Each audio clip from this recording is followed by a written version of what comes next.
Assalamualaikum warahmatullahi wabarakatuh. My name is Shifa Hirunisa, and here I will explain about the first material, personal qualities of ESP teacher. As ESP teacher is extremely varied, some authors such as Dudley, Evans, and John 1998 use the term practitioner rather than teacher to emphasize that ESP work involves much more than teaching. ESP practitioner can have several roles. The first one is the ESP practitioner as a teacher.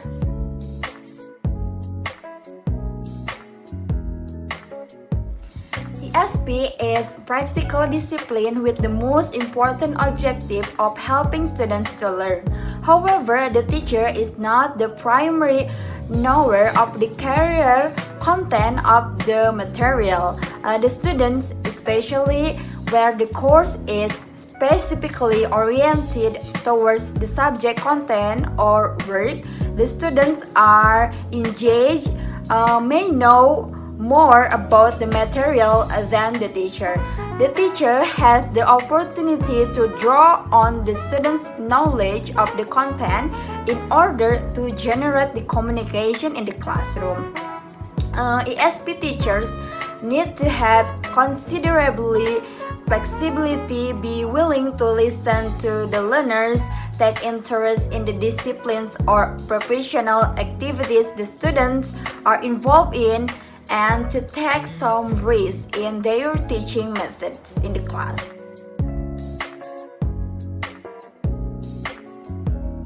The second one is the ESP practitioner as core designer and material provider.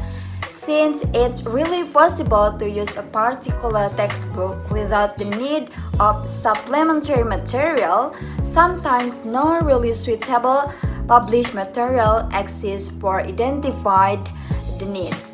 The ESP practitioners often have to provide the material for the course.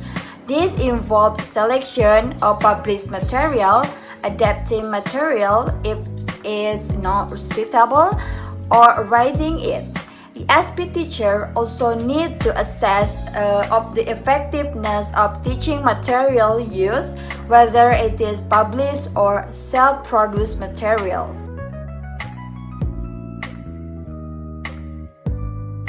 The third one is the ESP practitioner as evaluator. The ESP practitioner is often involved in various types of evaluation, testing of the students, evaluation of courses and teaching materials. These tests are conducted because of one, to assess whether the students have necessary language skills to undertake a particular academic course, two, to assess the level of their achievement, how much the learners have gained from a course. Evaluation of the course design and teaching materials should be done while the teaching is being taught, at the end of the course, and after the course has finished, in order to assess whether the learners have been able to make use of what they learned and to find out what they were not prepared for.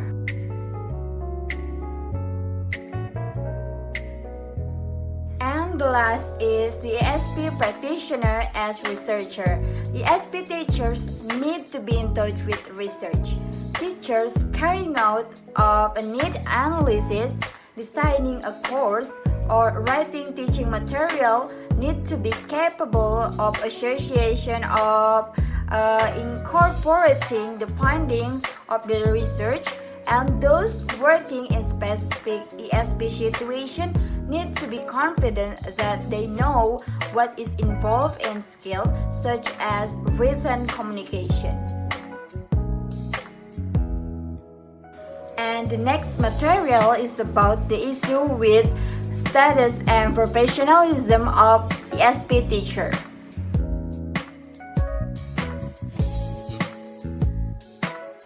One of the most important problems may come across when teaching ESP is the lack of knowledge about the reasons why learners need English for need analysis. In the process of teaching English as a foreign language, the English language teacher is required to consider as objectively as possible why the learners need English. Several methods can be used for need analysis, for instance, interview, questionnaires, and observation. As the source for need analysis can be the learners, teachers, company manager, published or unpublished literature, and experts, or etc. In need analysis, a practitioner not only asks the question about the student's expectation of the course, but also she or he might observe the environment in which the learners will use English.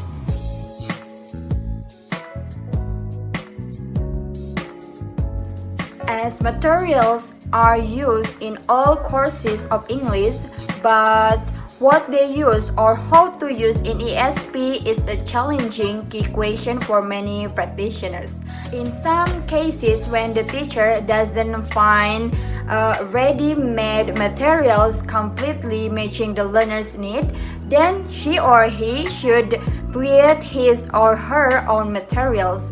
However, ESP teacher is actually not a writer of materials, but rather a provider of materials. Dudley, Evans, and Maggie John, 1998, who selects from what is available, provides authentic real-life materials, modifies, tailors, and makes them appropriate to fit the learner's need. For example, if an ESP teacher has not found a textbook suitable to his or her learners among the ones already available, in that case, she or he tries to modify the existing material to tailor his or her course in order to make them relevant to the needs of the learners. That's all for me. Thank you for your attention. Wassalamualaikum warahmatullahi wabarakatuh.